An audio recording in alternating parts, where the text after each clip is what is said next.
Organizational resilience.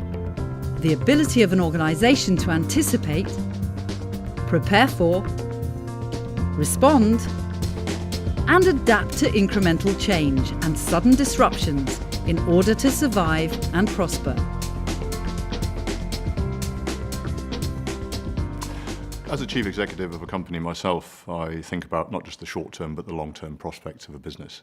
So when BSI's best practice and organizational resilience landed on my desk recently, it was really intriguing and it really captured my attention because it spoke to both of those time agendas, short and long term. We wanted to delve further into this topic to understand it better, and we commissioned Professor David Denyer at Cranfield University to gather the evidence going back over 50 years from what other organizations are saying about the topic.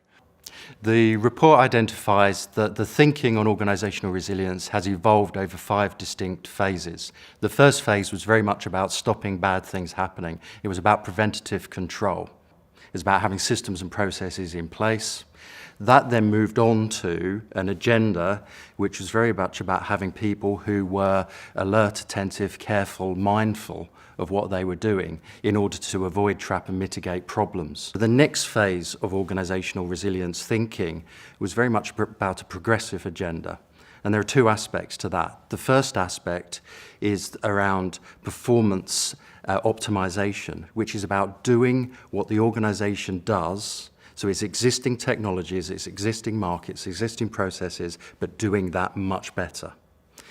That's opposed to the 4th phase of resilience thinking, which was very much about the organisation doing something radically different. So to be the disruption in its marketplace, that requires adaptive innovation.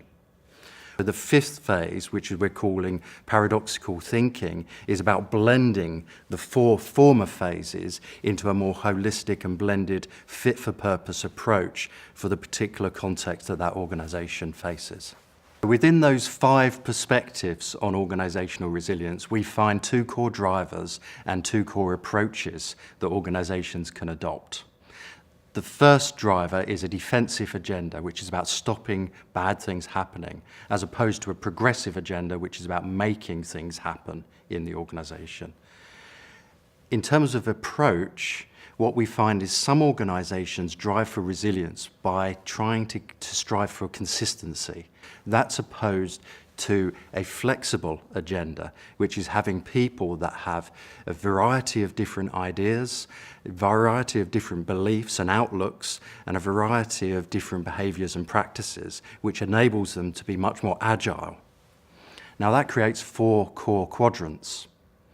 In the bottom left, we have the preventative control. That's about defensive agenda by being very consistent. So this is about putting defences in depth. It's about stopping bad things happening. This is opposed to the bottom right-hand quadrant, which is about mindful action. And this is having people who notice the problems in their environment.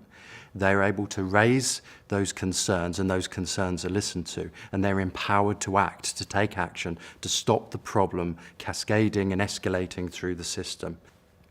Now, in the progressive agenda, this is about making things happen. The top left-hand box is about performance optimization. This is about the organization doing what it does now, but doing it better to drive competitive advantage. Now, this box is opposed to the top right-hand box, which is very much about adaptive innovation. This is about being the disruption in the marketplace. No singular approach to organizational resilience actually achieves performance in the longer term. It's actually a blend of these different approaches. The challenge for organizations is that there are tensions between the different quadrants. For example, when an organisation feels a threat, it tends to retreat into the bottom left-hand box, which is about preventative control. So it puts more systems and processes in place, it controls resources, and it controls its people even more, which drives out the flexibility and the agility that it needs to perform well in a dynamic and changing environment. We also propose a new methodology, which is about how you achieve organisational resilience. And this builds on the 2 aspects of approach within the tensions model, the one on consistency and the one on flexibility. Now, existing approaches of plan, do, check and act, which many organisations know and have used, fits really well in terms of the consistency agenda. What we're proposing is the Foresight methodology to drive the flexibility agenda. The Foresight methodology has 4 aspects to it. The first aspect is foresight.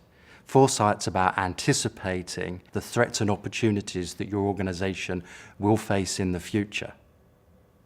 Insight is about understanding the present conditions of the organization, what the situation is, and how people are acting.